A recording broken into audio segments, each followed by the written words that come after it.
Esto es Histocast, no es Esparta, pero casi. Y hoy vamos a hablar, vamos a continuar hablando de la Edad Media en España, desde el año 1000 hasta llegar a las Navas de Tolosa. No hablaremos de las Navas de Tolosa especialmente porque vamos a reservarnos un capítulo especial a las propias Navas de Tolosa, la batalla.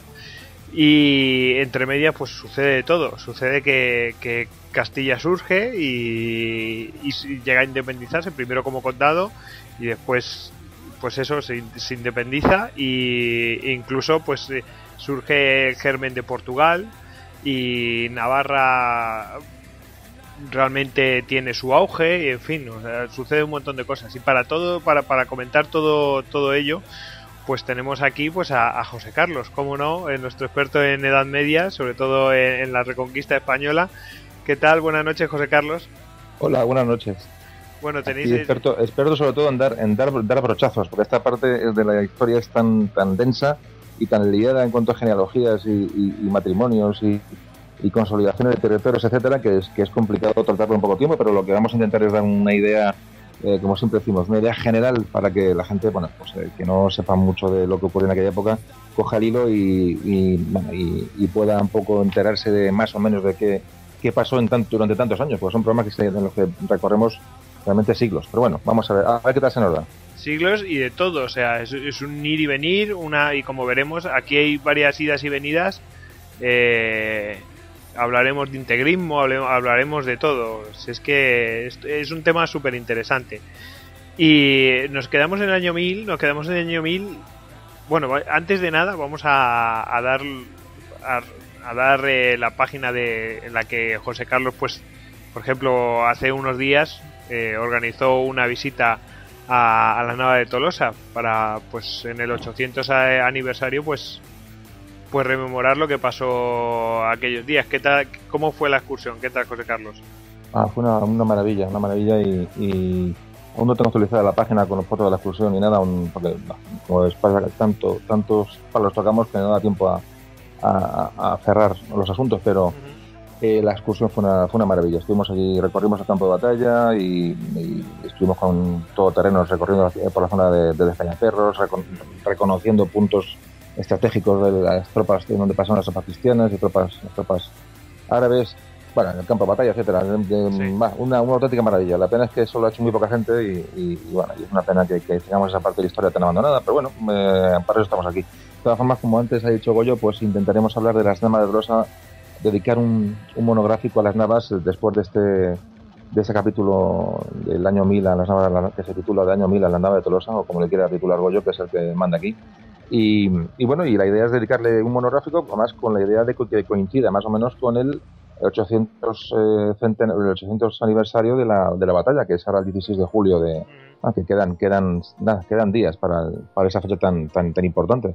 Claro, a ver si lo hacemos coincidir. Pues sí. Bueno, ya lo podéis, toda la información sobre lo que hace José Carlos y el grupo Pascual Viva lo podéis encontrar en pascualvivas.es. Os lo recomendamos desde aquí, desde Histocast. Y Histocast, ya sabéis que podéis encontrarnos en histocast.com, en Twitter en @Histocast y en la página de Facebook. Y bueno, yo soy Gojix, me podéis encontrar en Gojix_Alduero en Twitter y en elguardiadegojix.com. Y pues vamos a avanzar por donde nos quedamos. En el año 1000 ya dijimos el milenarismo va a llegar, y quien llegó fue un tipo que estuvo dando lo suyo en Santiago, en Barcelona, en Soria, ahí vamos, que incluso tienen un busto del mismo, ¿no? ¿De quién hablamos? ¿De qué tipejo hablamos? Sí, bueno, veo que te quieres referir a Almanzor. Exactamente. Al caudillo Almanzor. Aunque antes tocaremos un poquito una época un poco anterior, que es cuando Abderramán III también asesta golpes duros a las zonas cristianas. Un poquito así para dar un esbozo de lo que vamos a ver hoy. Vamos a hablar sobre todo, vamos a ir bajando de norte a sur. Entonces, como como es muy farragoso, porque hay, ya os digo, hay muchas alianzas, muchos cambios dinásticos por ahí. Es una época bastante movida y es complicado el centrarse para que la gente sobre todo le quede claro lo que sucedió durante esta época. He elegido un poco reyes característicos de la época, tanto de León como de Castilla, un Navarro, para ir desglosando un poquito poco a poco cronológicamente lo que fue pasando. Pero fundamentalmente, aunque hablaremos de Ramiro II de León el primero, que es el que le tocó luchar contra el de Ramán III, lo que quería decir es que vamos a quedarnos con un concepto. Es los avances, como hablamos en los anteriores capítulos, hay que decir que para el que escuche este podcast por primera vez, que hay 2 capítulos anteriores en los que hemos ido desgranando la Reconquista. Empezamos por los visigodos hasta Covadonga y luego el segundo lo hicimos de Covadonga hasta el año 1000, más o menos, por poner unas fechas más o menos estratégicas en el asunto. Bueno, como iba diciendo, vamos a intentar avanzar de norte a sur como fue la Reconquista. Es decir, como decimos en el anterior capítulo, los avances se producían primero en Asturias, se bajó hasta la frontera del Duero, posteriormente hasta el sistema central, posteriormente hasta el Tajo, hasta que llegamos a la zona de Sierra Morena, que es donde se produce la nave de Tolosa. Todos estos avances, todos a la sombra de accidentes geográficos, como pueden ser ríos o pueden ser cadenas montañosas, y costaron muchísimo. Entonces, hablamos un poquito de cómo los musulmanes tienen siempre caudillos o imperios que van a estar golpes. Cuando los imperios cristianos avanzan demasiado, automáticamente va a haber un efecto de reacción desde el sur para cortar estos avances. Normalmente proclamaban guerras santas, ¿no?, contra los cristianos por distintos imperios, como pueden ser los almorávides, los almohades, y anteriormente, que empezamos a hablar de ellos, como por ejemplo el caudillo es el califa de Ramán III, fue un personaje que atacó duramente a los cristianos, como después Almanzor fue otra persona. Es decir, vamos a ir dando, digamos, qué personajes o qué imperios fueron asestando golpes a los cristianos y cómo pararon también ese ímpetu de reconquista. Vamos a hablar de eso hasta llegar a la nave de Tolosa. Es un poquito la idea, si te parece, Goyo. Sí, y además porque Almanzor después se enfrentará a uno de los protagonistas, que después hablaremos de él. Fue su némesis. Bueno, empezamos por Ramiro I, ¿no? Ramiro II. Ramiro II, vale. Entonces, Ramiro II, que es rey de León. Sí. Un poquito vamos a enganchar con lo que vimos en el último podcast, más o menos, un poquito, nos adelantamos un poquito. Estamos hablando del año 900. Ramiro II va a morir en el año 950, para que los que están escuchando esto se sitúen. Entonces, él era apodado, bueno, vamos a decir que Ramiro II le tocó enfrentarse con Abderramán III, ¿vale? ¿Cómo sería este rey leonés que le era apodado el Diablo por los musulmanes? Reinó al abdicar su hermano Alfonso IV de León, abdicó por un problema, creo que cuando muere su mujer o muere su hijo, no recuerdo bien, abdica por tristeza, entonces realmente es así, y ocupa el trono su hermano, que es Ramiro II. ¿Qué ocurre? Alfonso IV se arrepiente al poco, entonces ya empezamos con los conflictos internos, de los que vamos a hablar mucho entre los reyes cristianos, ¿no? Aquí aparece en apoyo de Ramiro II un personaje importante, que es Fernán González. ¿Por qué Fernán González es importante? Porque va a ser el primer conde de Castilla. Castilla va a ser el eje posteriormente de la Reconquista y el eje prácticamente de la política hispana durante siglos, ¿no? Por eso me gusta ver y remarcar cómo se origina Castilla. Bueno, pues hablamos de este Ramiro II, que una vez que la frontera más o menos se consolidó en el Duero, como hablábamos en el último programa grabado, bueno, pues resulta que este Ramiro II empieza ya a hacer avances hacia el sur, empieza a consolidar todavía más duramente el Duero y empieza a hacer pequeñas entradas hacia el sur. En cuanto se detecta que este rey empieza a coger fuerza y a avanzar, pues le sale su versus, le sale su contra, que es el califa Abderramán III. ¿Qué hace Abderramán III? Avanza sobre el Duero y empieza a asediar fortalezas que a todo el mundo nos suene, como Osma, San Esteban de Gormaz, sí. Toda esa línea de fortalezas que hay en el Duero, que eran básicas para la defensa de aquella zona. Bueno, pues este Abderramán III empieza a asediarlas, y en una de ellas, en Osma, está Fernán González, conde de Castilla, ¿vale? Aclaramos que ahora mismo Castilla es un condado dependiente del Reino de León, ¿vale? Pero ya empieza a adquirir una cierta identidad. ¿Qué ocurre? Que Fernán González, bueno, pues avisa a Ramiro II, a su rey leonés, le avisa de bueno, que están siendo asediados en Osma, y San Esteban de Cormaz, que es una zona muy, muy cercana. Entonces, lo que hace Ramiro II es enviar un ejército que derrota a Derramán III en Osma. Bien, sí. Pues una derrota importante, porque Derramán III retrocede hacia el sur, y el año siguiente, a Derramán III, digamos que son todas represalias anuales.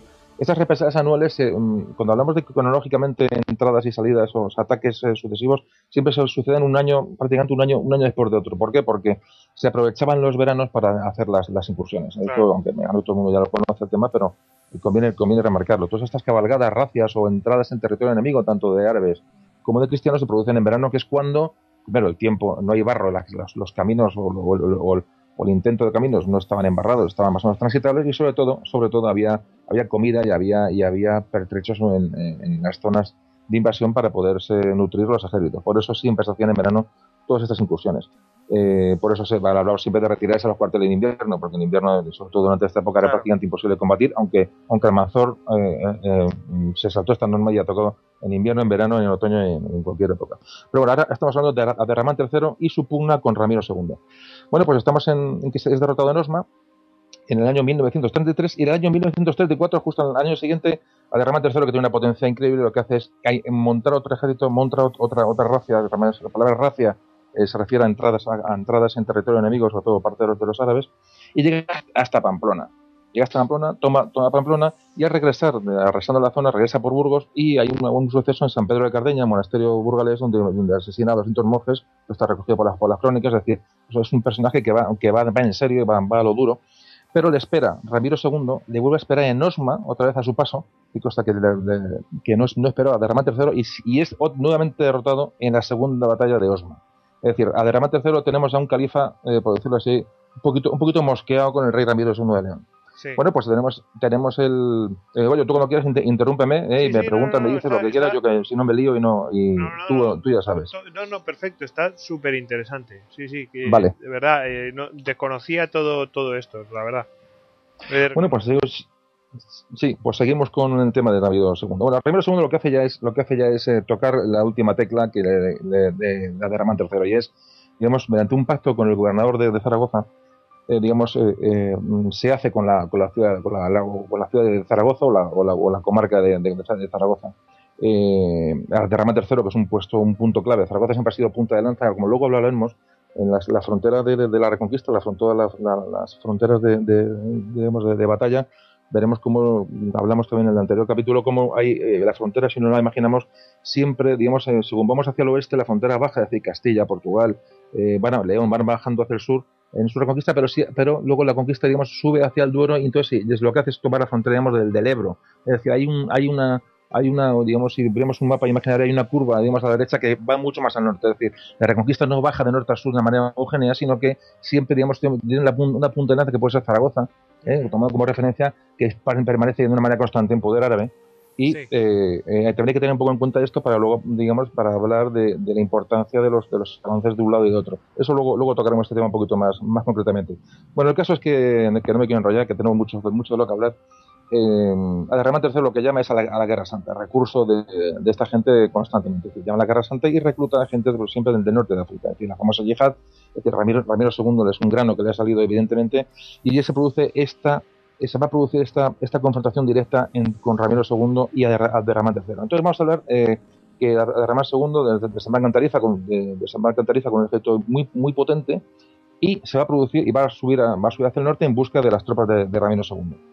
¿Dónde se van a encontrar los dos ejércitos? Se van a encontrar en una de las batallas más importantes de la Reconquista, al nivel de las Navas de Tolosa, al nivel de muchas batallas del Salado, a nivel de batallas realmente encarnizadas y con resultados, trascendentales, porque a veces se libran batallas que con resultados tablas o no hay una repercusión, pues realmente se pueden olvidar. Pero el caso de esta batalla, que es la batalla de Simancas, es una de las batallas importantes de la historia de la Reconquista, y me atreveré a decir en la historia de Europa, porque se detiene a un ejército importante en un momento crítico, y es cuando Derramán III sube hacia el norte y se encuentra con las tropas de Ramiro II, que se había aliado con navarros, aragoneses y leones. Es decir, es una batalla a nivel prácticamente de todos los reinos del momento. O sea, no es un encuentro cualquiera. Bueno, esta batalla se produce el 19 de julio del 1900. de 939, 19 de julio del 939.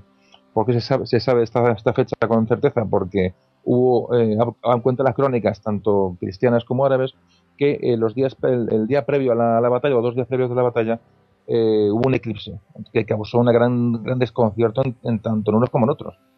Por eso se tiene esa referencia de fecha, ¿no? Sí, que bueno, el caso es que la batalla se produce, parece que sea al norte de la ciudad de Simancas, y perdona, dime. José Carlos, la ciudad de Simancas, que está en plena está cerca de Valladolid, ¿no? Sí, donde está el archivo histórico. De Simancas. O sea, para que situarnos que estamos en plena Castilla, en medio de la meseta, y ahí mismo va a ser la batalla. Uh-huh. Entonces, pues se produce una derrota de los musulmanes bastante fuerte, hasta el punto de que en el ejército es derrotado, y en su retroceso, creo que es hacia Tienza, la zona de Guadalajara, se cruzan, van haciendo zonas más meridionales hacia su marca del momento. Cuando hablemos de marca, cuando se habla de marca en temas medievales, se habla de marcas militares, digamos, zonas digamos de frontera, es decir, donde se supone que no puede pasar el enemigo, donde que suelen estar fortificadas, suelen tener castillos, suelen tener un accidente geográfico importante como para que no haya avances de un lado y de otro. La palabra marca viene por ahí. Yo digo que mucha gente que está docta en el tema lo sabrá, pero para que no lo sepa, pues conviene decirlo, porque es una palabra que utilizamos constantemente. Entonces, la marca retrocede hacia su marca sur, digamos, a Derramante III, pero pasando por, habla las crónicas que en Soria son masacrados, es decir, otro ejército, no se sabe si es persecución o es un segundo ejército que les esperaba, pero son prácticamente los restos de las tropas musulmanas son abordadas en una zona de barrancos, parece ser, y la derrota es absolutamente completa. Es decir, la batalla de Simancas es muy importante, hasta el punto de que con Ramiro II y esta batalla de Simancas lo que se logra es pasar la frontera del Duero al Tormes. No hay mucha distancia ahora mismo, sí, son varios kilómetros de autovía, pero entonces era muy importante. De manera que cuando bajamos hasta el Tormes, la frontera de Reconquista, digamos que ya empieza la tierra, esa tierra de nadie de la que siempre hablamos, que es una zona de incontrolada, una zona en la que no hay un dominio claro de uno u otro bando, va a pasar, digamos, hasta el Tajo, ¿vale? Es decir, del Tajo hasta el Tormes es una zona, digamos, ya de nadie. Es decir, ya vamos avanzando kilómetros hacia el sur, y esto lo consigue Ramiro II de León derrotando a Derramán III en la batalla de Simancas. Vamos a ir ya avanzando. Poner un símil y ahora, que podemos poner un símil que es que sé que no es igual, pero ese avance lento sería como una guerra de trincheras, ir avanzando, tomando esta trinchera, y ir poco a poco ahí, y cada posición que se toma vale oro, básicamente. Sí, efectivamente, como tú dices, y de hecho, como ya hablamos anteriormente y hablaremos en el futuro, este avance lento requiere de un capítulo importante, que es repoblar la zona que se reconquista. No es fundamental. Llegar y ponerse y ¡hala! Ya estoy aquí. No. Es que tienes que tener ahí una población que te sustente, una población que te respalde. O sea, eso no es tan fácil. Tienes que colonizar ese terreno. Claro, se coloniza primero porque esas zonas necesitan luego ser cultivadas sin tener su ganado, es decir, para que puedan surtir a ejércitos posteriores y puedan recoger más población. Y segundo, porque hay que crear una línea defensiva. Todas estas poblaciones, evidentemente, una vez que se creaban núcleos de población con repobladores, pues automáticamente se construyen pequeñas fortalezas, torres de atalayas.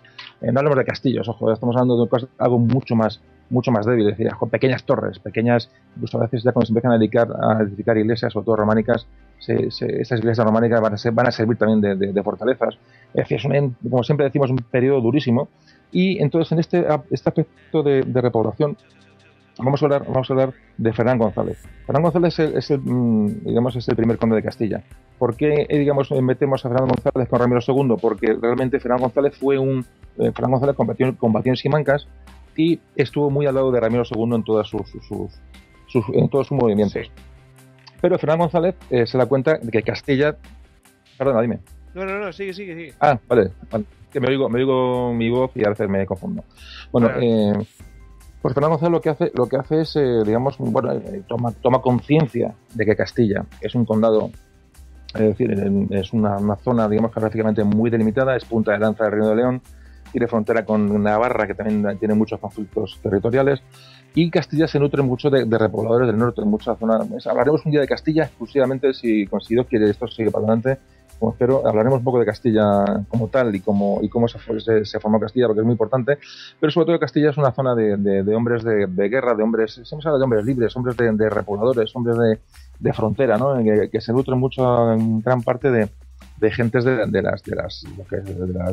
vascones, ¿no? De la zona de cántabros. Es decir, es un tipo de gente diferente. De hecho, siempre son mirados un poquito de reojo por los leoneses como una gente, es una gente diferente, gente que no asimilaban tanto el poder real, sino que eran un poco hombres, entre comillas, más libres. Y cuando hablo de libertad en esta época hay que tomarlo con mucha cautela, porque a veces dicen, la libertad no, la libertad es lo que había entonces, es la que había entonces, pero ya había ciertos atisbos de un condado, de una zona que iba a tener su diferenciación como luego ocurrió. Entonces hablamos de Fernando González que ya digo, combatió con Ramiro II, combatió a su lado, y ya se habla como de este conde, se le llama conde a Fernando González en unas crónicas hacia el 929, es decir, alguien ya escribe como el conde de Castilla, ya se llama conde, es decir, ya se empieza a tener una entidad propia esta zona castellana. Y entonces se da cuenta que tras la batalla de Simancas, cómo empieza a desligarse un poco este Fernando González como conde del reino de Leones. ¿Qué es lo que hace Fernando González? Por su cuenta, lo que hace es, aparte de después de Simancas, él por su cuenta avanza hacia el sur y lo que hace es reconquistar dos pueblos, Sepúlveda, que es más importante, y Riaz. ¿Qué es lo que hace en Sepúlveda Fernando González? Que tiene todo esto, vamos hablando un poquito, como digo yo, dando brochazos, es decir, sí. el pincel lo puede hacer cada uno luego ya investigando o con monográficos, pero vamos dando pequeños brochazos a la historia para dar ideas generales sin meternos tampoco en demasiadas delicadezas porque sería esto eterno. Entonces Fernando González lo que hace es, reconquista Sepúlveda y Riaza en la sierra central. Y lo que hace automáticamente, y es la primera constancia que se tiene de este tema, es de dar los fueros a Sepúlveda. ¿Qué son los fueros? Pues los fueros aparte, es un término muy amplio, pero en este momento lo que hacen los fueros es darle una serie de atribuciones o beneficios a los habitantes de estas zonas que se acaban de reconquistar. Puede ser no pagar impuestos, o se les da tierras, es decir, se les dota de una serie de libertades para hacer esa zona más atractiva. Es decir, incluso se dan, algunos pueblos lo que hacen es ignorar causas pendientes con la ley de la gente que llega. Darle tierras de manera gratuita, y mucho menos un sistema feudal, sino un sistema, digamos, de libertad absoluta en cuanto a cultivar tus tierras y tener tus propiedades. ¿Qué se hacía con esto? Bueno, pues repoblar, lo que antes hablábamos. Entonces, con los fueros, esta idea de repoblación de las zonas reconquistadas, los fueros son fundamentales para atraer a gente del norte. Y que se anime a poblar estas nuevas, digamos, estos nuevos concejos, que llaman nuevos concejos, que se van a ir reconquistando, e ir fraguando líneas defensivas y tomando el terreno con personas, no solamente militarmente, sino que lo que hablamos antes, repoblarlo. Bueno, pues ¿cómo serían las veleidades, entre comillas, del conde Fernando González, que es apresado por Ramiro II, es decir, lo detiene y lo encarcela? Porque evidentemente, digamos, no está haciendo por su cuenta la guerra y está viendo que este condado de Castilla evidentemente va a ser un problema para el Reino de León, y como de hecho lo será en un futuro. Bueno, lo que ocurre es que al final Fernando González se le pone en libertad y aprovecha, digamos, para fundar ya este condado a la muerte de Ramiro II. Hay que pensar que que Abderramán III sigue haciendo incursiones sobre aunque es derrotado, incursiones sobre el Reino de León. Es decir, hay un momento también, sigue habiendo crisis, sigue habiendo batalla de alguna manera, esto no acaba nunca, y aprovecha de alguna manera Fernando González para afianzar esa identidad castellana, que lo que va a hacer, digamos, un paso definitivo va a ser cuando deja ese condado de Castilla, ese nuevo condado de Castilla, lo deja en manos de su hijo García Fernández o García Fernández, digamos, en un sistema que va a ser ya de sucesión hereditaria. Es decir, Fernando González no deja el condado en manos de un otro noble, no, sino que dice, no, es mi hijo. Es decir, para darle una seriedad, digamos, dinástica y ya una abolengo a su condado, lo que hace es dejárselo a su hijo. Es decir, entra ya el tema hereditario, con lo cual el condado adquiere mucha más mucha más seriedad, de alguna manera, aunque no esté en la palabra. Sí. Pero bueno, esta es la cuestión. Entonces, ahora vamos a hablar ahora mismo. Esto ocurre en el año 970. Vamos a ir avanzando en los años. Ya nos acercamos hacia el año 1000. Es decir, Castilla ya es un condado. El primer conde de Castilla, digamos que se desliga. Ojo, no se desliga. Es decir, Castilla sigue dependiendo del reinado de León. Ojo, sí. Pero como un condado independiente. Es decir, sigue siendo fiel al rey leonés, pero tiene un conde que ya, digamos, que transmite el poder del condado de manera hereditaria, como hemos dicho antes, de padres a hijos. Y el hijo de Fernán González se llama Garci Fernández, que es un personaje al que vamos a dedicar un poquito más de espacio, porque es un personaje muy desconocido, y es el personaje que tanto como Ramiro II y Fernán González se enfrentaron al de Ramán III. Garci Fernández se va a enfrentar al Almanzor, uno de los caudillos más sanguinarios y con las ideas más claras en cuanto a asolar terrenos cristianos que se ha encontrado nunca en la Reconquista. Incluso, José Carlos, vamos a hablar de esto ahora. Podemos dedicarle incluso un histocast a la historia de Garci Fernández, porque es una cosa impresionante. El tío los tenía pero bien puestos, ¿eh? O sea, era un tipo que sabía lo que se enfrentaba, lo que le había tocado, y el tío no despreció enfrentarse a Almanzor. Para nada, no se arredró. Todos los demás se arredraron menos él. Eso es. Cuando hablamos de García Fernández, digamos que sigue esa política de su padre, del conde Fernán González, sigue esa política en cuanto a seguir repoblando y, digamos, con beneficios a la gente que repobla las zonas que se van reconquistando. Y lo que crea García Fernández es crea el infanzón. El infanzón es un noble de segunda clase. Noble de segunda clase al que se le da es un noble, digamos, villano, ¿vale? Es el título infanzón a aquellos campesinos o, bueno, personas que acuden con un caballo a las poblaciones estas de recién reconquistadas. Él les llama, es decir, toda la persona que venga aquí con un caballo y unas armas para repoblar va a ser, digamos, admitido en la zona, y además va a tener un trato nobiliario, aunque sea un noble de segunda, va a tener un trato, digamos, de favor. Claro, hay que imaginarse lo que es esto en aquella época. Es decir, pues esto es hablamos de ir a caballo. O sea, hay que imaginarse lo que, digamos, la penuria. O sea, con un simple caballo una persona puede tener acceso a escalar de posición social. Todo esto promovido por el hijo de Fernán González, García Fernández, que lo que hace es llamar a la gente de esta manera. Es un reclamo.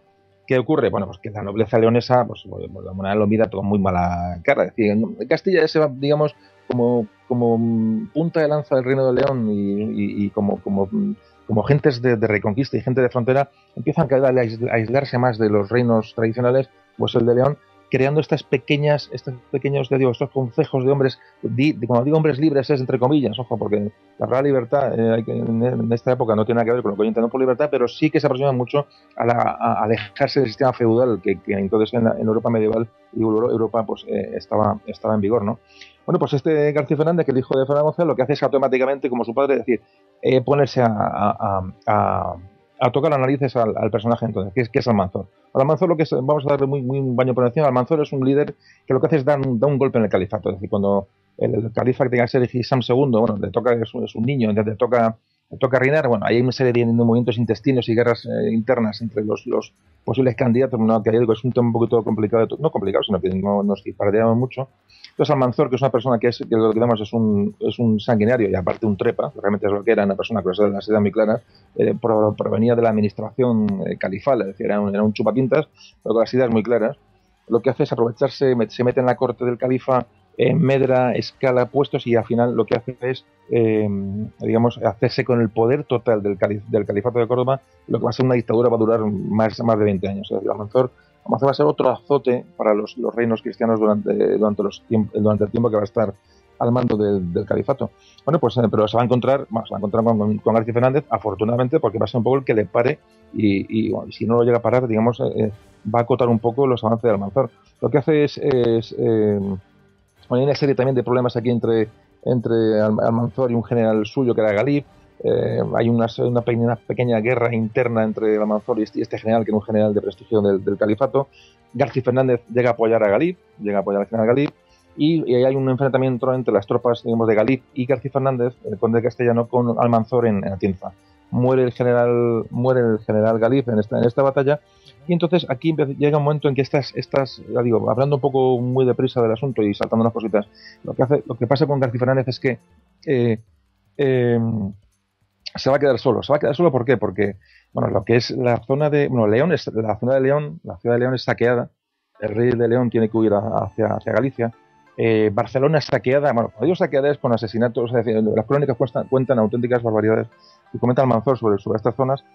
El conde Borrell de Barcelona también digamos, quiere rendirse, pero no le... Es decir, hay una serie de tradiciones de Almanzor ante rendiciones y saquea ciudades. Sancho de Navarra, tres cuartos lo mismo. Es decir, García Fernández se queda prácticamente solo ante Almanzor. Es decir, ahí se produce este versus García Fernández con Almanzor que es histórico y es épico.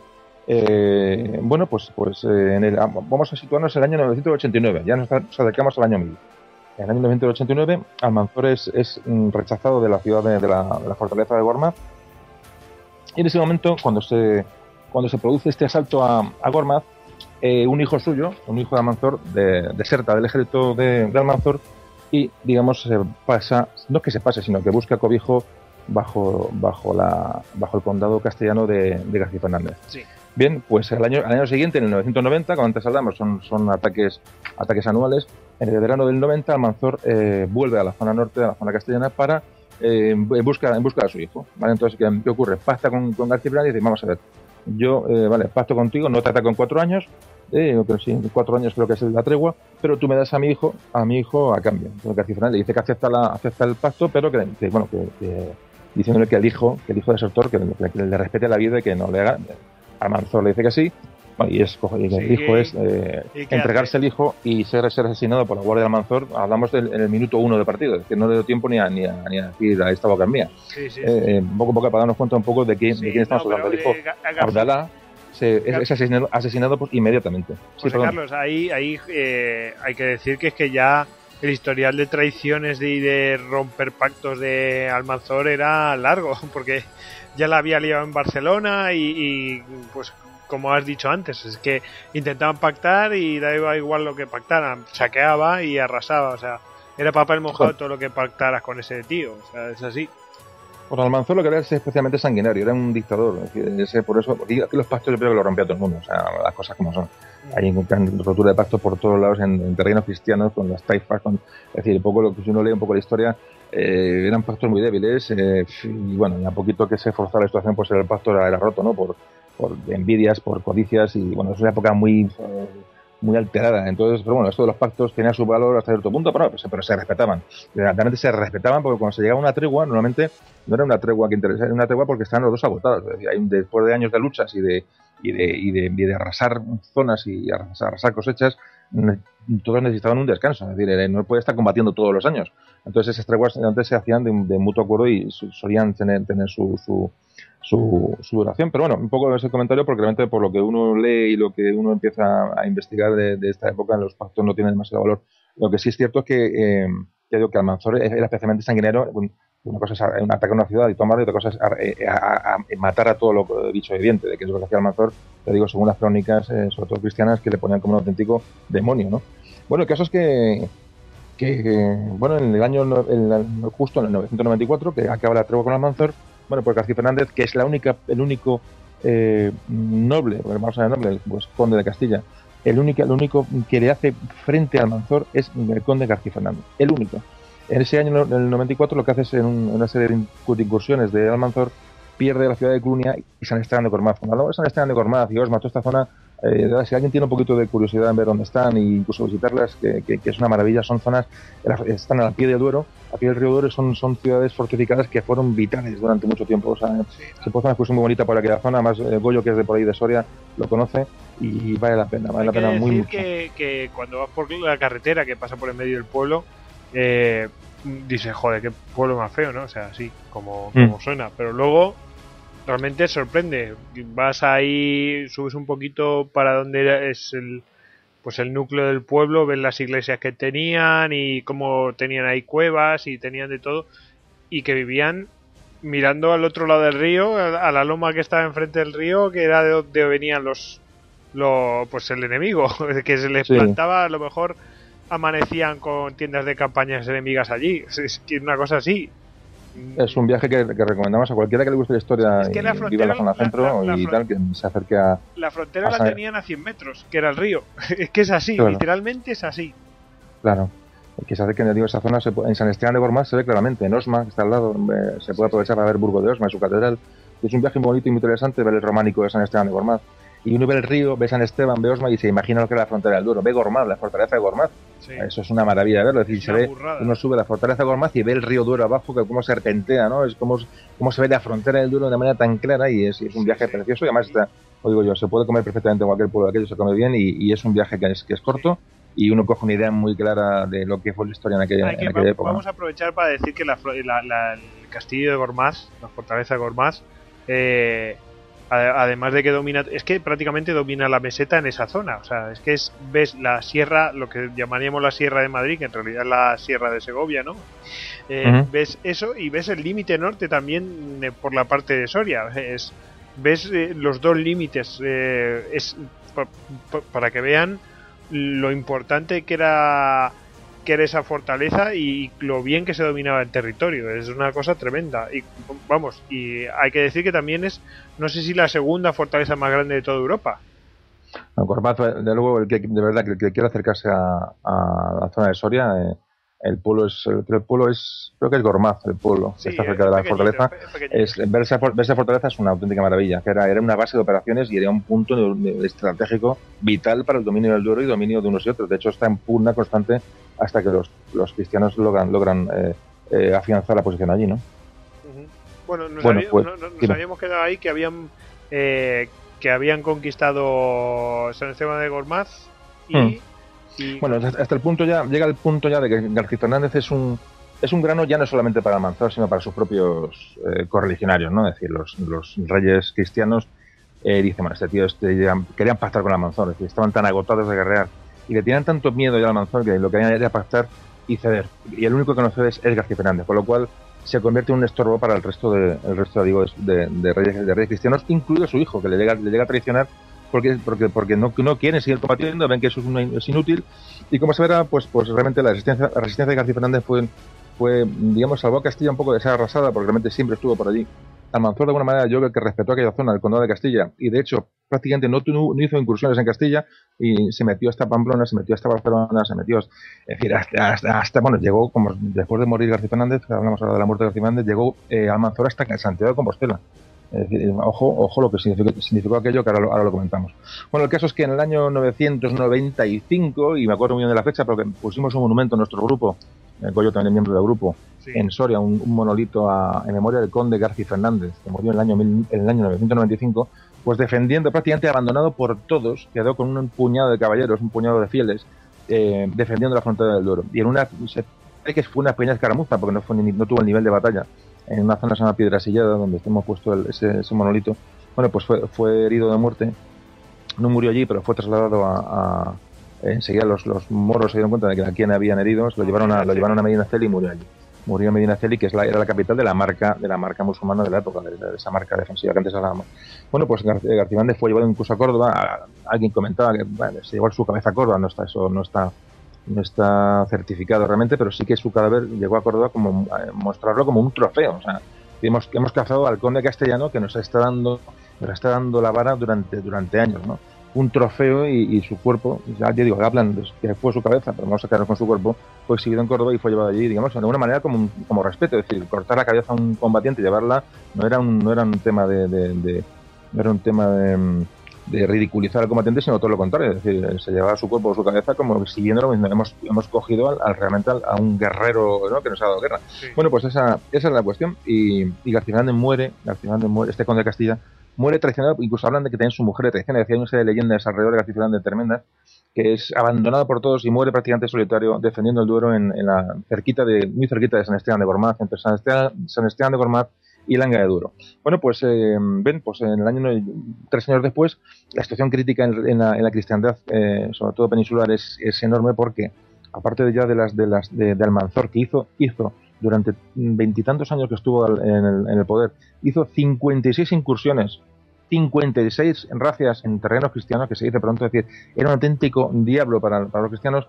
todo esto se junta primero con que Almanzor llega a Santiago de Compostela, capital de la cristiandad. Hablamos de una zona, hay que imaginarse lo que suponía que alguien llegara a Santiago de Compostela y lo tomara una zona tan excepcional y con el significado que tenía Santiago para la cristiandad. Pues Almanzor llega a Santiago, arrasa Santiago de Compostela, parece ser que respeta la catedral por miedo a ese miedo religioso, ¿no? Que digamos que tenía ciertamente Almanzor, y se lleva las campanas de Santiago, se las lleva a Córdoba.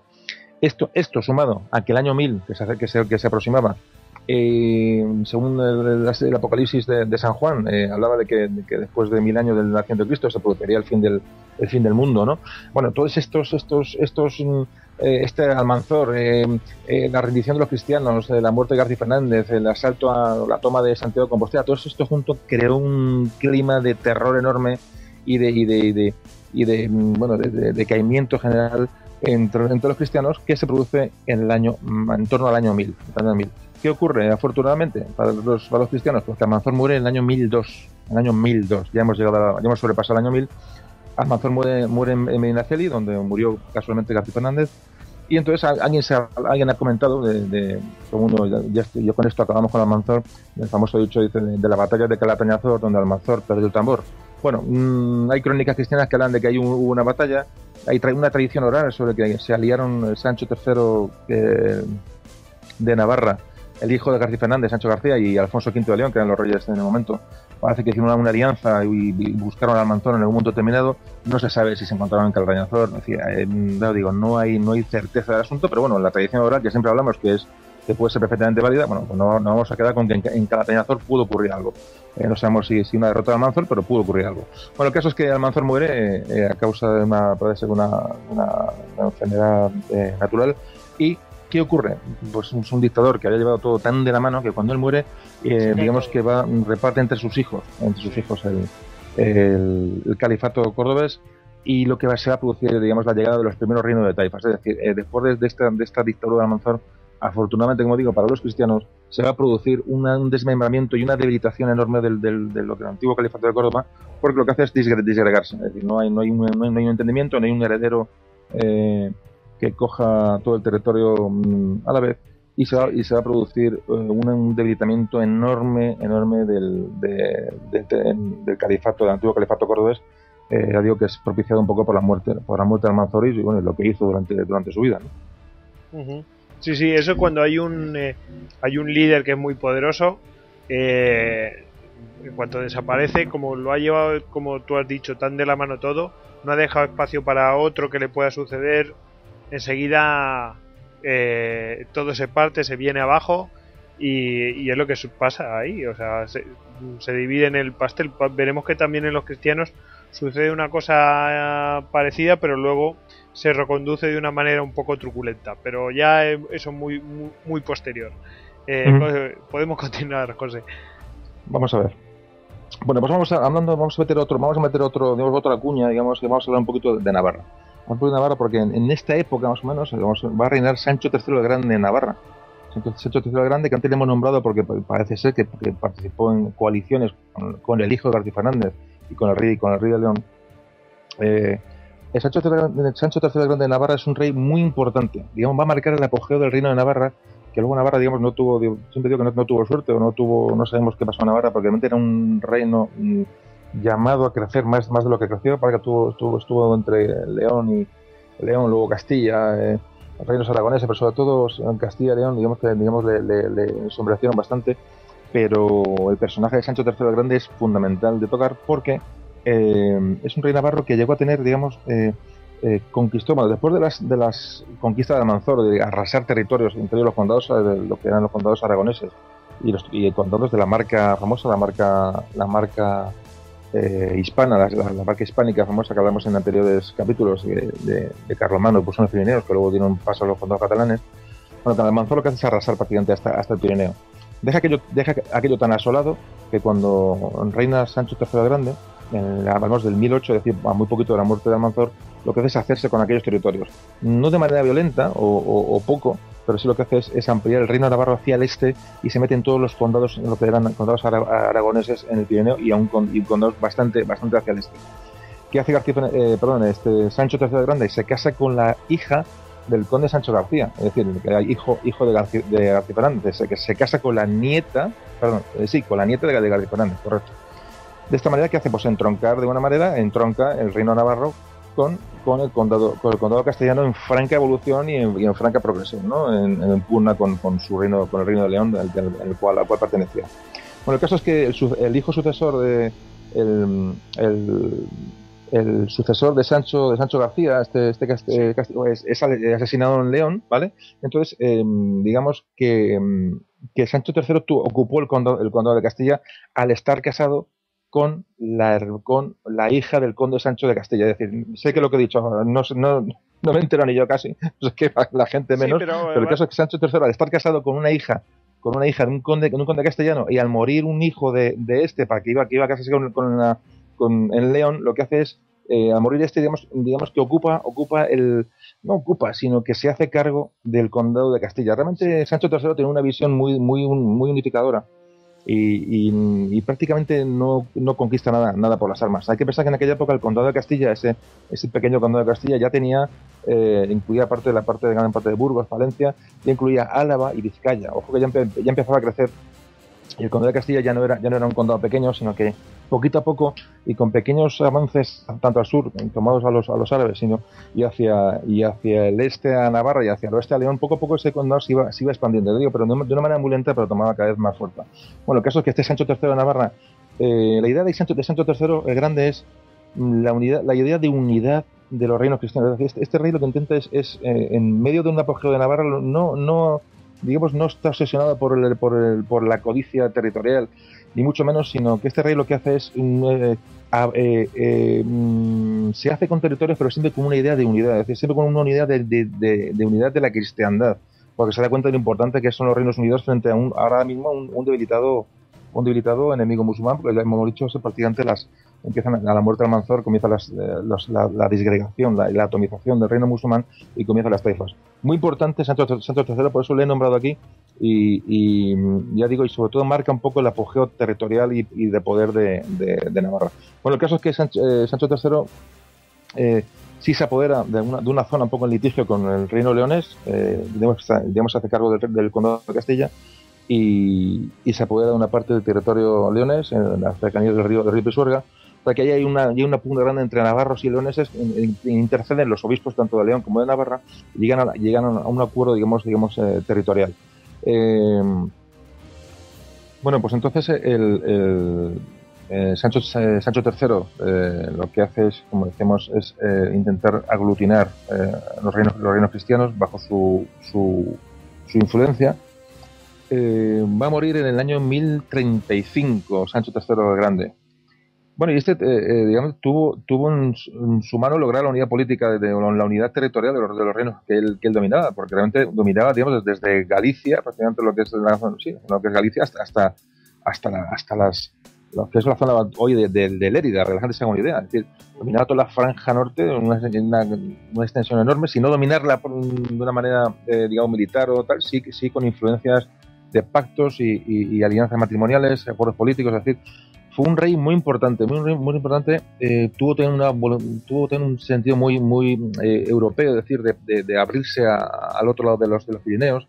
Fue muy importante el desarrollo del Camino de Santiago, de la orden cluniacense de monasterios. Es un rey súper importante, de verdad, y como siempre digo, invito un poco a que la gente lea sobre Sancho III el Grande. Se han intentado apropiar de él estos partidos vascos minoritarios, lo vamos a dejar ahí, ¿no? Estos euskaldunes, ¿no? Dicen, ¿no? Como Sancho III, como un rey vasco, como nada más lejos de la realidad, ¿no? Sancho III el Grande lo que fue aglutinar los reinos cristianos, y lo que dio una idea de unidad territorial frente al invasor musulmán, es decir, que fuera navarro, pues fue un accidente. De hecho, todos sus matrimonios, ahora veremos, de hecho un hijo suyo casó que entroncó con la hermana del rey de León, que luego daría paso al reino castellano-leonés. Es decir, todos los matrimonios, todos los movimientos de Sancho III fueron encaminados a crecer como unidad, y ni mucho menos a meterse en Navarra, y ni mucho menos. Así que pero bueno, son tantas cosas, la historia se tergiversa que tampoco vale la pena ni siquiera comentarlo. Bueno, el caso es que bueno, que es un rey que de él desciende prácticamente todo el resto de los reyes posteriores, todo reyes castellano, leoneses, es decir, de la entronque de Sancho III desciende toda la realeza posterior, digamos, española, o sea, prácticamente. O sea, que uno mira los árboles genealógicos, aparece Sancho III por un montón de sitios. Un rey muy importante. Lo quería comentar aquí para que le interese luego leer más sobre él, pues le dedique un tiempo. Es que Sancho III el Grande lo que hace es, ya digo, cuando muere, en vez de, digamos, bueno, dejar un solo heredero, pues lo reparte entre sus hijos un poco, como siempre ha pasado, ¿no? Es un problema, ¿no? Es un hecho común entre prácticamente todos los reyes, que cuando mueren... Eso es lo que decía yo antes, que eso creaba un problema, que aquí se resuelve, como ahora comentarás, de una manera truculenta. Puedes continuar, Juan Carlos. Sí. Bueno, pues como la muerte de Sancho III de Navarra, bueno, pues su hijo Fernando I, digamos, al estar casado entronca con el reino de Leones, digamos, se va a convertir. Hay quien dice que es Fernando I o dicen que es Sancho II, su hijo, el que va a ser el primer rey de Castilla y León. Digamos que al entroncar con el reino de Leones va a ser el primer rey castellano. Alguien que dice que va a ser Fernando I, hijo de Sancho III, o va a ser, digamos, el hijo de Fernando I, Sancho II de Castilla, el que va a ser, es que es considerado como primer rey de Castilla. Tampoco tiene mucha importancia, pero bueno, estamos ya en una época, estamos en el año 1000, Fernando I ya nace en el 1018 creo que nace, es decir, ya estamos avanzando en el tiempo, ya hemos pasado el año 1000 de sobra, va a morir en el 1065, y lo que hace es Fernando I es tener antiguos litigios por territorios cercanos al Pisuerga y hacen que entra en guerra con León. Fernando I, que hereda, digamos, el condado de Castilla, ¿vale? Fernando I, hijo de Sancho III de Navarra, hereda el condado de Castilla, pero enseguida tiene digamos, sus litigios con el reino de Leones y se declara la guerra entre Castilla y León. Muy importante porque estos conflictos, digamos, van a llevar, cuando decimos, a reinar a Fernando I en Castilla y en León. Bueno, pues incluso en batallas con un hermano, en el hermano Navarro, es decir, cuando Sancho III deja su reinado en manos de sus hijos, pues Fernando I también se pelea con su hermano el Navarro, es decir, esto es un desastre, es un problema continuo en estas herencias abiertas que se dejaban prácticamente, ¿no? El ansia por reinar, el ansia por el territorio era un denominador común. Entonces también entra en guerra con su hermano el Navarro. Es decir, hay que imaginarse un poco lo que se produce aquí. La famosa batalla de Atapuerca, esta se produce en el año 1054, seguimos avanzando, el rey Navarro es muerto y Fernando I, digamos, pues también digamos, alarga su influencia del condado castellano y alarga su influencia a Navarra y a León, como hemos visto. Bueno, y una vez que tiene, le digo, no unificado, pero sí un predominio sobre los tres reinos, o sobre el reino de Navarra, el reino de León y el condado de Castilla, es cuando se dice, digamos, que Fernando I puede ser el primer rey de Castilla, entonces cuando pasa de ese condado a ser reinado. Bueno, sí. Hay distintas teorías sobre esto, que hay quien dice que es su hijo, como luego veremos, pero bueno, más o menos el dato es que Castilla ya la entidad ya no es solamente de condado, sino que al medirse contra reinos y por los entronques matrimoniales y dinásticos, lo que hace es Castilla adquiere ya una importancia como un reino más de la península. Bueno, era lo que hace Fernando I, hijo de Sancho III de Navarra, lo que hace ya es dedicarse a un poco ampliar sus influencias hacia el sur. Y también para ubicar un poco en el tiempo, también avanza por la zona de Portugal, etcétera, intenta tomar Valencia. Entonces, aquí el dato es que va acompañado ya por su hijo Sancho II, ¿vale? Que sea luego Sancho II de Castilla. Y muy importante, por lo que tiene un poco de anecdótico, de referencia histórica, es con su alférez, al que nombra alférez, que es don Rodrigo Díaz de Ver. Es decir, el Cid Campeador entra digamos, más sirve un poco para situarnos históricamente y cronológicamente en el asunto. Ya aparece el Cid, aparece Fernando I con el Cid y su hijo Sancho II, a la muerte de Fernando I, que muere en el 1065, Sancho II de Castilla se convierte, ya dicen que realmente al heredar la corona sí se convierte en el primer rey de Castilla. Es decir, Fernando I, digamos, aglutina y la herencia de Sancho II de Castilla es el que realmente se le considera como primer rey castellano. Bueno, aquí ya digo que hay discrepancia entre uno y otro, pero tampoco tiene más importancia. Bueno, el caso es que Sancho II de Castilla, el siguiente rey castellano, ya sí que tiene a don Rodrigo Díaz de Vivar, como Cid Campeador, como David, como alférez de sus tropas, y entonces lo que ocurre cuando muere Fernando I, antes de ser Sancho II, digamos, sea rey de Castilla o aglutina todo el territorio, tiene antes que pelearse con un montón de situaciones. Es decir, cuando Fernando I muere, reparte el reino. Volvemos otra vez a la misma película. Sí, la misma situación. Perdón, Goyo, dime. No, la misma situación. De dividir. Es que casi, además, es que me suena a la tradición castellana, ¿no? Sí. Vamos a dividir las tierras entre todos los hermanos y tal y cual. En otros sitios no es así. En otros sitios, digamos que es... se le da al primogénito y se acabó y el resto se busca la vida, pero aquí no. Cuando lo que pasó con Sancho III, que hizo una política integradora, claro, es un poco contradictorio. Sancho III de Navarra aglutina todos los territorios, tiene un poder de unión, tiene esa idea de englobar los reinos castellanos, y cuando muere, de reparte reinos entre sus hijos. ¿Vale? Un problema. Y Fernando I hace lo mismo, o sea, reúne otra vez, reunifica un poco el reinado del padre, es decir, de Sancho III, y cuando muere vuelve a hacer lo mismo, es decir, reparte el reino entre sus hijos. Pero bueno, vamos a seguir hablando del tema. Ya estamos en Sancho II de Castilla. Sancho II de Castilla, hijo de Fernando I, lo que hace, ya digo, cuando muere Fernando I,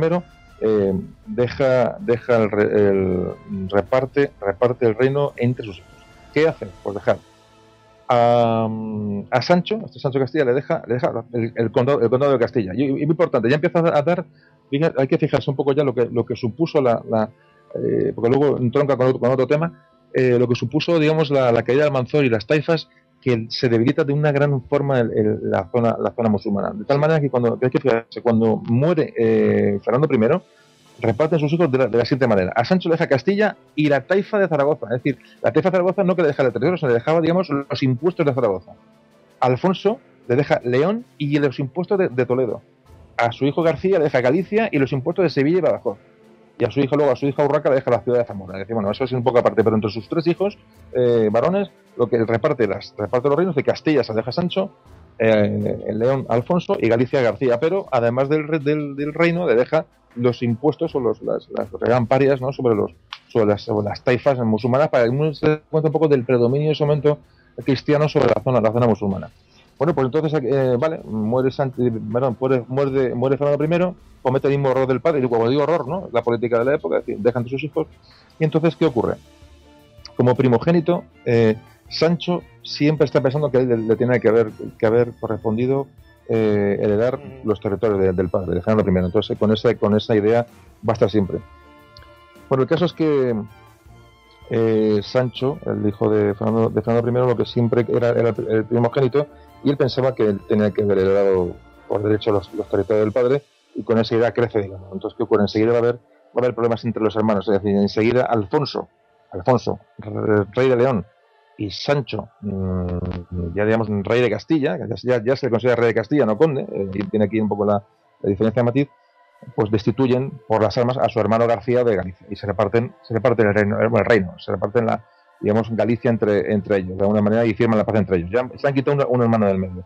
Bueno, lo que hace enseguida es que Sancho, que se ve, digo, acreedor a ese reino, al reino completo, lo que hace es pujar ya con su hermano Alfonso para quitarle el reino leonés, y lo que hace es provocar una guerra en la que se produce la famosa también batalla de Golpejera, batalla muy importante de la historia de España, en la cual vence Sancho a Alfonso, ayudado por el Cid Campeador. El Cid ya empezaba a tomar ya importancia en esta época, y entonces lo que hace es unificar la corona. Sancho unifica la corona de Castilla, su Castilla, con la de León, que le quita a su hermano Alfonso. Y, digamos, de alguna manera ya con Galicia reunifican un poco lo hecho por su padre, por Fernando I. De alguna manera, ya digo, lo que los padres unifican, o los hijos se encargan de romperlo y volverlo a unificar, es una constante. Bueno, el caso es que Sancho II de Castilla encarcela a Alfonso. Es la hermana Urraca, una hermana que tiene Urraca, que era la que se quedó en propiedad de la ciudad de Zamora, intercede un poco para que quede libertad. Bueno, tal, que se le pone libertad a Alfonso, y por miedo a represalia de su hermano, en libertad, pues se exilia a la taifa de Toledo. Se exilia allí, un poco buscando seguridad. Bueno, pues al sospechar Sancho, que es la hermana Urraca, está un poquito detrás de estos complots y no se fía de ella, lo que hace es se produce un sitio de la ciudad de Zamora.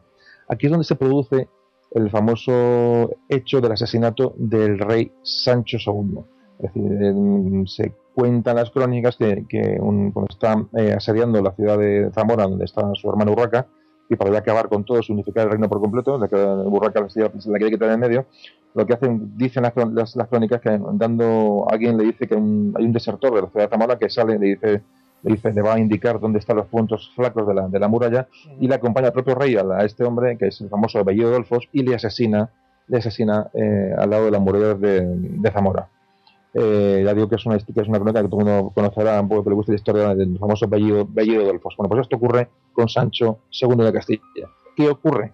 Bueno, pues que a la muerte, como no muere sin descendencia este Sancho II de Castilla asesinado, pues su hermano Alfonso, el famoso hermano Alfonso, que fue derrotado en la batalla de Golpejera y que tuvo que ir a Toledo huyendo, se convierte en rey de León y Castilla, y va a reinar con el nombre de Alfonso VI. Es decir, Alfonso VI es uno de los reyes más importantes también de la cristiandad. Es decir, Sancho II va a ser sucedido por su hermano Alfonso VI al ser asesinado Sancho. Ese el que haya visto la película de Cid es el que Charlton Heston le hace jurar ahí sobre la Biblia, ¿no? Sí. Es un hecho, bueno, que no está contestado. Hay historias que dicen que a lo mejor no se llega a producir. Ya yo digo que estas tradiciones siempre hay que escucharlas y tener un poquito de respeto, por lo menos tal. Y es que efectivamente es la famosa escena, el famoso relato de Santa Gadea, cuando el Cid Campeador le hace jurar al rey Alfonso que no tuvo nada que ver en la muerte de su hermano. Siempre sospechó, claro, ante tantos enfrentamientos entre Alfonso y Sancho, el Cid, digamos, que sospecha que el asesinato de Sancho en las murallas de Zamora, cuando fue una cosa premeditada o preparada por su hermano Alfonso, y entonces luego le hace jurar que no tuvo nada que ver en la muerte de su hermano. Este es el famoso hecho. O sea, digo que estamos un poquito dando muchos datos, luego podemos un poco repasarlos al final para estructurar lo que estamos contando, pero es que menos no se puede contar para entender esta época. Estamos hablando que Alfonso VI de León reina desde el año 1072 al 1109. Un reinado muy importante, ¿vale? Hemos hablado de Sancho II, pasamos a Alfonso VI, porque ya, digamos, en lo que es reconquista, que a nosotros nos importa, Alfonso VI es vital. Alfonso VI, el momento que se hace con el reinado, su hermano muere y toma posesión del mando, lo que hace es, aprovechando la debilidad musulmana digamos, ya en el sistema central, uno ya llega hasta allí, lo que hace es rebasar el sistema central para llegar hasta el Tajo. Es decir, toma Uclés, toma Madrid, bueno, decenas de poblaciones hasta el Tajo. Es decir, prácticamente toda la zona, digamos, castellana, digamos, hasta el Tajo, digamos, y todas las ciudades, si uno ve la historia o mira tal, investiga, fue liberado por Alfonso VI. Alfonso VI libera un montón de poblaciones aprovechando la debilidad musulmana, y ese momento su reinado tiene estabilidad, hay unión, no tiene guerras internas, y aprovecha para mover sus fronteras hacia el sur y dar otro golpe a los musulmanes. ¿Qué ocurre? Pues como antes hablábamos, tanto como a Ramiro II, famoso que antes hablamos de León, le toca a Ramán III, y tanto como a García Fernández o Almanzor, bueno, pues a Alfonso VI le van a tocar, digamos, los almorávides. Es decir, en el momento que Alfonso VI baja hacia el sur y, sobre todo, muy importante, conquista Toledo, es decir, la toma de Toledo cuando cae Toledo en manos de Alfonso VI, se convierte en un auténtico desastre, casi similar a cuando antes hablamos de Santiago de Compostela cuando cae en manos de Almanzor. Es decir, Toledo es la capital visigótica, la capital visigótica, o fue capital visigótica, y ahora es la capital musulmana. Es decir, Toledo es la capital peninsular, es decir, la ciudad por excelencia de la península, y en el momento de la posesión de esa ciudad siempre ha sido vital. Bueno, la caída de Toledo en manos de Alfonso VI es un golpe para los musulmanes terrorífico. Tal es así, y el avance, digamos, de Alfonso VI hasta el Tajo, que los almorávides, que es de momento las tribus, digamos, un poco más extremistas o más, de ese momento, que es un imperio, en ese momento lo que hacen es ya no es que vengan aquí, sino son llamados por las taifas musulmanas para que vengan en su ayuda. Muchas veces se produce tanto la subida de ellos por motu propio o la llamada de los propios andalusíes, viendo que el avance cristiano es imparable. Bueno, pues estos almorávides desembarcan en la península alrededor del año 1086, desembarcan en la zona de Tarifa y suben hacia el norte para enfrentarse con las tropas de Alfonso VI. Bien, la batalla importante se produce en Sagrajas, muy cerquita de Badajoz. Es decir, la batalla de Sagrajas, o Zalaca, conocida también por Zalaca, es una derrota enorme de las tropas cristianas de Alfonso VI. Alfonso VI estaba asediando Zaragoza en ese momento cuando tiene noticias de la llegada del ejército almorávide, acude a la zona de la actual Extremadura y se enfrenta con ellos en las cercanías de la actual Badajoz, siendo derrotado de una manera estrepitosa por las tropas almorávides. De hecho, los almorávides siguen su avance intentando tomar Toledo, no lo consiguen, pero digamos asedian Madrid, asedian Toledo, asedian Guadalajara, quiero recordar. Es decir, la pérdida es tremenda. Se produce también la pérdida en la batalla de Uclés, una batalla muy importante. Esto se produce en el año 1108. Cuando cae Uclesias, es el último bastión, digamos, que quedaba en la zona en manos cristianas. Alfonso VI lo que hace es mandar a luchar Uclés contra los almorávides a Álvar Fáñez, lo que nos sonará del poema Mío Cid, y digamos que va al mando del ejército Álvar Fáñez, pero realmente el que va al mando real del ejército, o digamos, al mando teórico del ejército, es su hijo, un infante que tenía, el infante Sancho Alfonso, que tenía 15 años, contra la crónica, 14-15 años, era un niño, va al mando de ese ejército teóricamente, y acuden a Uclés para enfrentarse al ejército almorávide. Es la última batalla, digamos, que libran los ejércitos de Alfonso VI, que son otra vez estrepitosamente derrotados en Uclés. Es decir, y el problema ya no es la derrota, sino que el heredero, el único varón que tenía heredero Alfonso VI, su hijo Sancho Alfonso, es asesinado es cazado realmente, aunque hay unas historias ahí preciosas de cómo lo protege los condes leoneses, los condes castellanos al primogénito del rey, pero mueren todos en intentar defender al hijo, y al final el hijo es asesinado. Ya producirse esta pérdida, lo que ocurre es que Alfonso VI, primero la guerra está perdida, va a suponer la entrada de los almorávides y la derrota de Alfonso VI en la batalla tanto de Sagrajas como de Uclés, como la de Consuegra, que tenemos una batalla que se produce, digamos, al intentar llegar a Toledo. Todos son derrotas de Alfonso VI con los almorávides. La reconquista va a suponer un parón enorme de 20 o 30 años, es decir, un golpe muy fuerte para la reconquista durante estos años, y dicen que al enterarse de la muerte de su hijo Alfonso VI, y también estaba que fue herido en Sagrajas, no sé si antes lo he comentado, en la batalla de Sagrajas es herido por un lanzazo para tirar un muslo, estuvo a punto de morir. Pues se produce la muerte de Alfonso VI. Hablan que entre la herida y un poco las pocas ganas de vivir ante la muerte de su hijo, de su único hijo varón, pues Alfonso VI muere en el 1109, es decir, un año después de la derrota de Uclés, muere Alfonso VI. ¿Qué ocurre? Al no tener heredero varón, pues hereda el trono de Castilla y León, lo hereda su hija Urraca, que va a reinar como Urraca I. Bueno, antes de nada de eso, un pequeño comentario. Durante la entrada de los almorávides, hay un llamamiento, digamos, ya incluso por parte del Papa y en toda Europa, a una cruzada para intentar detener a este avance almorávide. Como luego pasará, como veremos cuando hablemos de la Nave de Tolosa. Aquí se produce un llamamiento para una guerra santa, mejor dicho, una cruzada contra el Imperio Almorávide e intentar detener un poco el avance en la península. ¿Qué ocurre aquí? Que acuden caballeros europeos, entre ellos caballeros de la Casa de Borgoña, que Alfonso VI los acoge de una manera, los celebra mucho su llegada, hasta el punto que casa uno con una de sus hijas, otro se va a casar se casa con las dos hijas, se casan con caballeros estos de la dinastía de Borgoña. Y aquí se produce un error en cuanto a que esta gente, pues, que llegaba de fuera, Alfonso VI, su idea, su pretensión era dar un poco de salida a los reinos cristianos, un poco hacia Europa, ¿no? Un poco de una expansión por el norte y cruzar con dinastías europeas de la zona de lo que es el reino Francia. Pero aquí, digamos, esta gente que casa con las hijas de Alfonso VI, lo que van a hacer es un poco así, un poquito a lo suyo, es decir, no encajan en el sistema, digamos, dinástico de la península, y un poquito van a ir a su interés, hasta el punto de que Enrique de Borgoña, que es uno de los casados con una de las hijas de Alfonso VI, cuando Alfonso VI cede el condado portugués, o lo que es la zona portuguesa, va a declarar, aprovechando un poco ese lío dinástico con la Urraca I, decía, hay un momento de dudas, un momento de problemas dinásticos, va a aprovechar esa debilidad del reino castellano-leonés, sí, para buscar una independencia, nombrar y hacer, tal como hizo en su día el condado castellano, pues hacerlo con el condado portugués, cosa que a la larga se convertiría en el reino portugués, que prácticamente, bueno, pues aunque luego hubo en la historia momentos de unión y desunión, pero realmente ya de aquí parte un poco el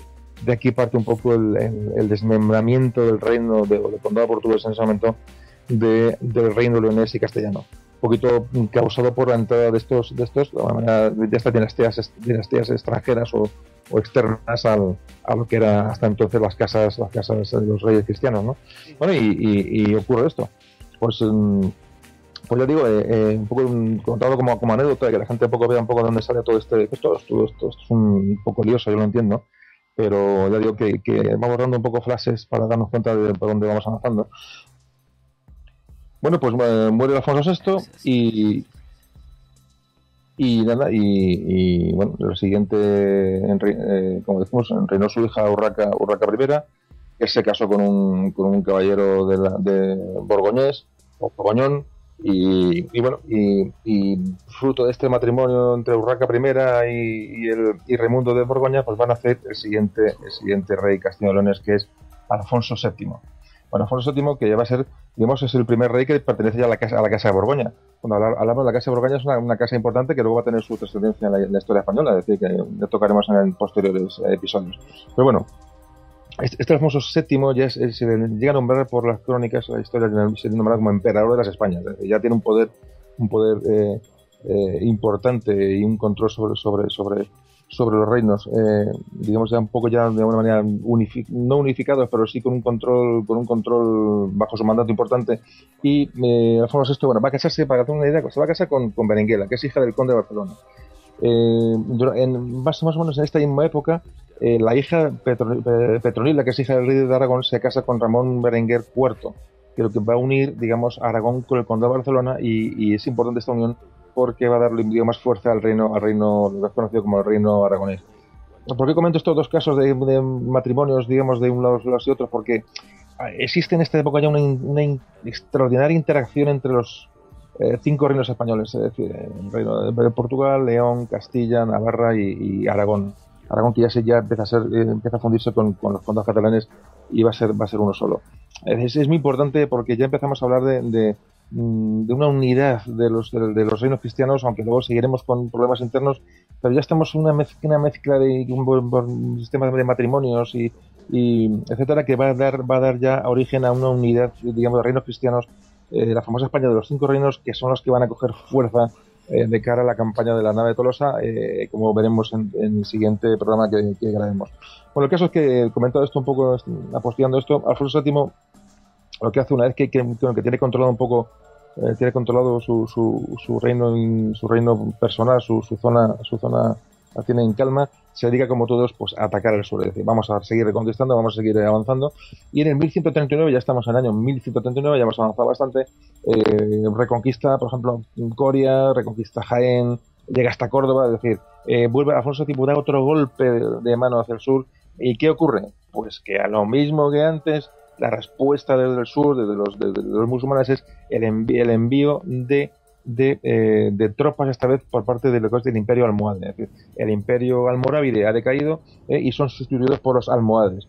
Digamos que estas sustituciones se producen casi porque todos estos imperios empiezan a decaer en el rigor religioso, etcétera. Entonces, que fue lo que pasó con los almorávides. Bueno, pues que nadie se preocupe, porque están los almohades que van a llegar otra vez para sustituir a esta gente con mucha más fuerza y con más ímpetu todavía, si cae, que pusieron los almorávides en contra de los cristianos.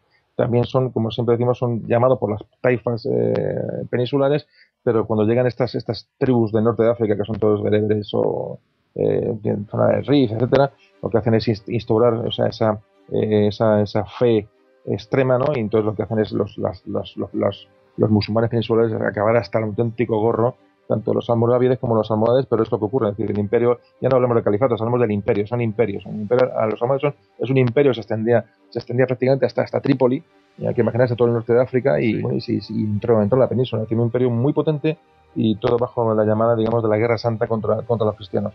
Bueno, pues esto es lo que ocurre en el 1146, es decir, los almohades entran en la península para aplacar los avances de Alfonso VII. Bueno, Alfonso VII, a su muerte, va a dejar como heredero a su hijo Sancho III. Sancho III solo va a reinar un año, es decir, muere enseguida, ya digo, dura un año, pero deja un hijo como sucesor que va a ser Alfonso VIII. Es decir, Sancho III lo saltamos porque realmente un rey no tiene importancia al solo estar un año, aunque realmente, bueno, un hecho que tuvo importancia fue cuando creó la orden militar de Calatrava durante su escaso año de reinado. Hablaremos de las órdenes militares cuando hablemos de la nave de Tolosa. Es un tema súper apasionante y como es un tema monográfico, la nave de Tolosa dará tiempo a tocar muchas cosillas, digamos, colaterales que pueden interesar a la gente que escucha este tema. Bueno, pues nos quedamos con que Alfonso VIII, a la muerte de su padre, que muere repentinamente, tenemos un rey, Alfonso VIII, que nace en Soria en 1155, pero se encuentra con rey con 3 años. Bueno, ¿qué ocurre con este rey tan joven? Pues que evidentemente no puede reinar porque no tiene mayoría de edad. Entonces hay 2 familias, digamos, en ese momento que son pujantes, ¿no? Que es la familia de los Castro y la familia de los Lara. Entre unos, parece ser que unos son los Castro hacen de tutores del rey y los Lara, digamos, hacen de regentes mientras el rey adquiere la mayoría de edad. Bueno, esto provoca, como todo el mundo puede suponer, unos conflictos internos impresionantes entre unos y otros. De hecho, los Lara prácticamente secuestran a Alfonso VIII. De hecho, hay muchas historias de Alfonso VIII que es llevado de localidad en localidad, de castillo en castillo, protegiéndole, ¿no? Digamos, por parte de la familia Lara. Bueno, ahí hay un problema, digamos, grande, digamos, de conflicto civil para ver qué familia es la pujante y la que se hace un poco con los favores del futuro rey, ¿no? Que es Alfonso VIII. Bueno, el caso es que Alfonso VIII en 1170 ya es mayor de edad, tiene 15 años y es proclamado rey. Importante, el matrimonio de Alfonso VIII se casa con Leonor de Plantagenet. Leonor de Plantagenet, para darnos una idea de la altura de este rey Alfonso VIII y su influencia en la historia, se va a casar con la hija de Enrique II de Inglaterra, esta Leonor de Plantagenet. Y a su vez, Leonor de Plantagenet es hermana nada más y nada menos que de Ricardo Corazón de León, es decir, otro de los personajes de las cruzadas por excelencia, ¿no? O sea, un poco para hacernos una idea del entorno familiar que va a tener Alfonso VIII de Castilla. Bueno, Alfonso VIII enseguida lo que quiere es recuperar los territorios usurpados durante ese movimiento de esos años que estuvo, digamos, que de minoría de edad. Ahí hay una serie de movimientos territoriales entre Castilla y León, Navarra, tanto lo que hace Alfonso VIII es automáticamente dedicado a recuperar esos territorios perdidos en esos contubernios que se montaron entre reinos. Y entonces automáticamente cuando empieza a coger fuerza Alfonso VIII, ya aparecen los primeros ataques almohades, como antes dijimos, que empezaron, los almohades llegaron ya con su abuelo, digamos, con Alfonso VII. Vuelvo a repetir y no quiero ser pesado, que el hijo de Alfonso VII, Sancho de Castilla, murió enseguida y Alfonso VIII es hijo de Sancho. Bien, se ha producido todo muy rápido. Los almohades están en la península y ya empiezan a combatir contra Alfonso VIII. Ven que hay un rey que sobre todo tiene igual una idea de aglutinar fuerzas. De hecho, Alfonso VIII enseguida reconquista Cuenca en el 1577 y lo que hace enseguida, después de la conquista de Cuenca, la reconquista de Cuenca es provocar una alianza lo más grande posible con los reinos peninsulares. Con alguna fisura, pero realmente Alfonso VIII empieza a aglutinar fuerzas porque ve que realmente su interés es llegar ya a bajar del Tajo definitivamente hacia el sur, reconquistar toda la zona de lo que es hoy la Castilla-La Mancha, para esas zonas repoblarlas, una zona vital para extensiones ganaderas, etcétera. Ve la posibilidad de avanzar hacia el sur y su idea es llegar y poner una marca militar, lo que antes hablaba del concepto de marca, una línea de frontera en lo que es hoy Sierra Morena. Es un poco la idea que tiene Alfonso VIII. Y contra esto van a combatir pues los almohades, que como antes decíamos, pues es un imperio dispuesto absolutamente a todo. Bueno, pues cuando Alfonso VIII en este momento hace un pacto con el reino de León, en el cual evita digamos, disputas internas, lo que hace es dedicar todo su esfuerzo bélico contra los almohades. Aparte de la reconquista de Cuenca, hace varias incursiones a Sevilla. Bueno, esto ya no lo pueden aguantar los almohades, y Al-Mansur, del que hablaremos, ya digo, cuando hablemos de las naves, desembarca un ejército muy importante en el sur de la península para combatir a Alfonso VIII.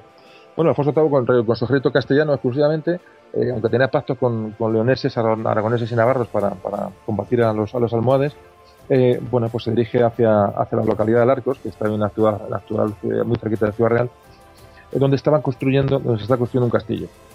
Bueno, llega a Alarcos y, digamos, no se sabe muy bien si por confianza, dicen los historiadores que sí, no está muy claro, pero presenta combate sin esperar a la ayuda de sus aliados cristianos, solamente, digamos, Alfonso VIII con sus huestes castellanas. Y presenta batalla a un ejército que lo casi triplicaba en número almohade en las cercanías, no en las cercanías, a los pies del Castillo de Arcos, que también es una visita que recomiendo a cualquiera que la quiera hacer porque tiene un componente histórico tremendo. Bueno, el caso es que en la batalla de Arcos, el ejército castellano, exclusivamente castellano, es derrotado también estrepitosamente. Tiene que huir Alfonso VIII de allí, se refugia en Toledo, se queda en el Arco, se queda lo que será luego su adalid en la batalla de la nave de Tolosa, Diego López de Haro, y pacta con el caudillo almohade un poco la retirada de los supervivientes del castillo a cambio de algún tipo de contraprestación. Y entonces Alarcos es tomado por los almohades, y ya digo que Alfonso VIII queda en una situación bastante precaria. ¿Qué ocurre en este momento? Ya estamos ya a las puertas de la campaña de la nave de Tolosa. Bueno, pues que la frontera vuelve otra vez a perderse, vuelve a la frontera que se haya recuperado hacia el sur, vuelve otra vez a la zona de los montes de Toledo, vuelve a estar amenazado Toledo, ciudad vital, ya digo, y muy significativa para ambos. Muchas ciudades son asediadas, y la frontera que se haya ganado vuelve otra vez a subir hacia el norte. A esto se junta un temor enorme, un miedo, digamos, ya en Europa a esta invasión de este imperio almohade. Esto parece que también iban en serio, y empieza a haber ya una unión muy clara entre los reinos cristianos, a excepción de León, que parece que nunca entró un poco en este espíritu de cruzada.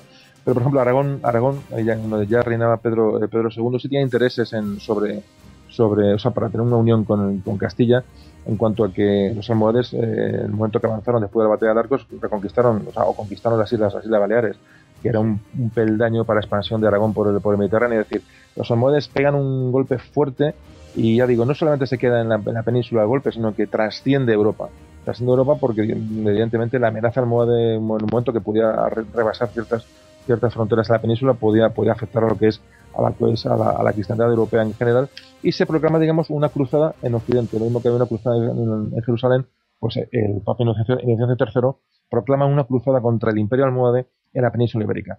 Y aquí arranca la campaña de la nave de Tolosa. Es decir, los reinos cristianos se unen, o más o menos se unen, en contra de los almohades. Hay una convocatoria de cruzada del Papa Inocencio III, y van a acudir a España, pues, caballeros de toda la parte de Europa, para combatir a los almohades en la cruzada que me gusta llamar la cruzada del Occidente, o la cruzada de la península ibérica, que derivará en la batalla de la nave de Tolosa, de la cual hablaremos, como antes hemos comentado, pues en el siguiente capítulo, y bueno, esperemos que sea de interés.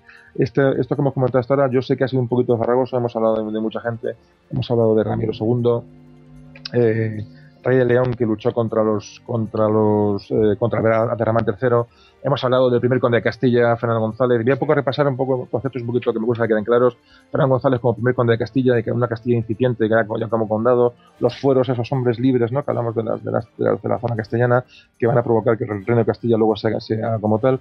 Después de Fernando González vino García Fernández, que luchó contra Almanzor, es decir, la figura, digamos, que a todos los reyes y todos los condes han tenido un opuesto en la zona árabe que les ha dado su quebradero de cabeza.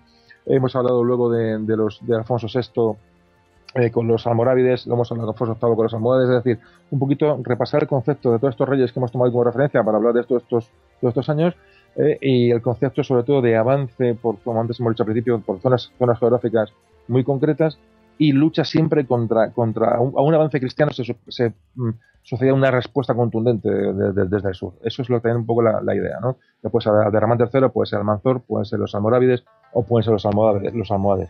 Luego, posteriormente, serían, después de la nave de Tolosa, serían los benimerines. Bueno, es decir, que siempre ha habido una respuesta, digamos, de tribus un sistema de respuesta siempre desde la yihad, ¿no?, de la Guerra Santa, contra los avances cristianos que de alguna manera se pasaban de la raya.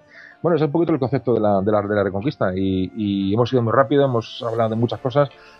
Repito, me gustaría que la gente que escucha esto, que hemos dado muchos datos, y a veces a lo mejor un poquito amalgamados, ¿no?, que coja estos conceptos, que coja estos reyes, que lea historia, que se meta, que coja un libro de historia más o menos, uno que le guste, que se puede comprar en cualquier sitio, incluso en internet hay mucha información, y que se informen un poquito sobre el proceso, este proceso de avance de los cristianos hacia el sur.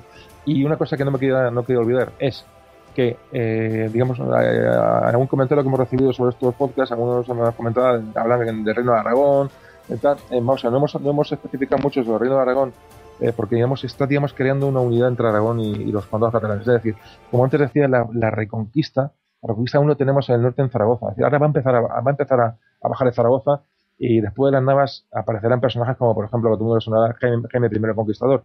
Es decir, las fronteras, digamos, de la parte que afecta a Aragón y los condados catalanes, hay un frenazo. Es decir, no va al mismo ritmo que el Reino de León y Castilla, y por eso, digamos, no los hemos tocado, no por no ser importantes, todo lo contrario, sino porque, digamos, toda la actividad bélica se desarrolla mucho más al oeste, en León, Castilla y Portugal, y Navarra. Pues es un tema que quería acotar para que la gente no piense que nos hemos olvidado de este asunto, que lo trataremos a partir de las Navas con importancia, porque ya digo, entra en liza Jaime I, que es realmente un personaje que reconquistó realmente las zonas de la vertiente mediterránea. Y bueno, y es un poquito el comentario que quería hacer. Hasta aquí más o menos hemos llegado, Goyo. Pues sí, hemos llegado hasta aquí y nos quedamos ahí a las puertas del campo de batalla de la nave de Tolosa, lo cual va a ser, bueno, no es moco de pavo, ¿no? Bueno, yo creo que el programa, de verdad, recomiendo, y no quiero tampoco para hacer aquí presumir de nada, pero me gustaría que después de este baño que hemos dado de Reconquista, me gustaría que convocar a la gente que escucha estos podcasts, que sé que cada vez son más, al que haremos en un futuro sobre la nave de Tolosa, que no va a ser muy tarde, porque digamos queremos que coincida con el centenario, que es el 16 de julio, más o menos cuando Goyo disponga lo haremos, que es el que manda aquí, y tiene su programa de grabaciones, pero me gustaría que lo escucharan porque es muy importante. Además va a ser un poco homenaje a toda esta gente. Coincide con los 800 años de la batalla, y realmente se le ha dado muy poquito bombo. Sí, se han escrito algún libro, tal, bueno, vale, evidentemente como siempre, pero parece mentira una batalla que marcó, se quiera o no se quiera, marcó el futuro de la Reconquista y prácticamente el futuro, me atrevería a decir, casi de Europa. Merece un comentario, la batalla y sobre todo las repercusiones. Porque como antes decíamos con la batalla de Simancas, que es muy desconocida, pero fue vital para que Abderramán III no siguiera con su proceso de avance hacia el norte. Las Navas de Tolosa marcó y pudo marcarlo más todavía de lo que lo marcó la frontera en Sierra Morena y en la zona de Manchega, y fue un trampolín para que años después tanto Jaime I el Conquistador como Fernando III el Santo, dos personajes de quitarse el sombrero, pues prácticamente dieron un golpe definitivo a la Reconquista. Pero todo eso hay que entenderlo. Ahora mismo nos hemos quedado en Alarcos, vamos a dejar el programa en la derrota de Alfonso VIII, en una crisis de la cristiandad tremenda entre la llegada de los almohades, un terror, yo digo, que llegó hasta el Papa, y la situación vuelve a ser crítica. Es decir, esto no es una batalla que se pierde. Cuando se pierde Alarcos, estamos en una situación crítica, y ya eso lo vamos a desarrollar en el siguiente episodio, que espero que la gente lo escuche, porque además ahí sí que tengo un interés personal, y me gustaría, Diego, un poco divulgar la historia de la nave de Tolosa a través de este capítulo que grabaremos como monográfico antes de seguir con la Reconquista. Vale, perfecto. Pues aquí estaremos para ello. Ya sabes que Histocast es tu casa, así que nos vemos en un par de semanas y para meternos en la batalla. Así pues que cuando usted diga, señor director. Bueno, muchas gracias, José Carlos. Ya sabéis que a José Carlos lo podéis encontrar en pascualvivas.es, el grupo Pascual Vivas, y a nosotros pues en histocast.com, en @histocast, en Twitter y en la página de Facebook. Y yo soy Goyix y nos despedimos ahora.